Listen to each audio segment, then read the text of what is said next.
আমার মনে অনেক প্রশ্ন আছে এবং আমি তাদের উত্তর খোঁজার জন্য এই যাত্রা করছি।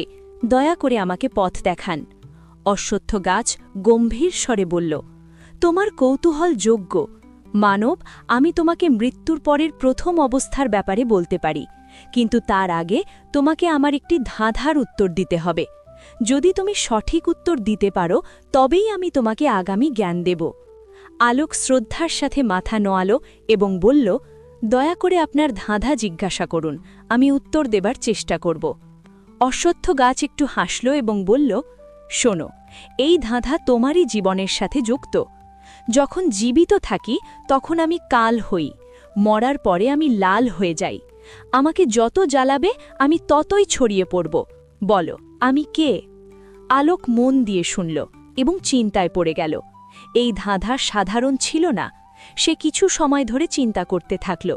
তার মনে অনেক বস্তুর বিচার এলো, কিন্তু তারপর হঠাৎ তার নজর একটি বস্তুর দিকে গেল যার ব্যবহার সে প্রতিদিন নিজের ঘরের যজ্ঞ এবং পূজায় করত। তার চোখে চমক চলে এলো। সে অশ্বত্থ গাছের দিকে তাকালো এবং আত্মবিশ্বাসের সাথে উত্তর দিল, এর উত্তর হল কয়লা। যখন কয়লা জীবিত থাকে তখন সে কালো হয়, জ্বলার পরে সে লাল হয়ে যায় এবং ধীরে ধীরে ছড়িয়ে পড়ে ছাইয়ে পরিণত হয়। যেমনই আলোক এই উত্তর দিল, অশ্বত্থ গাছের শাখাগুলো নড়তে শুরু করল। চারদিকে বাতাস দ্রুত বইতে লাগল এবং গাছটি নিজের স্বর গম্ভীর করে বলল, সত্য বলেছ বৎস, তুমি আমার ধাঁধার সঠিক উত্তর দিয়েছ। এখন আমি তোমাকে মৃত্যুর পরের প্রথম অবস্থার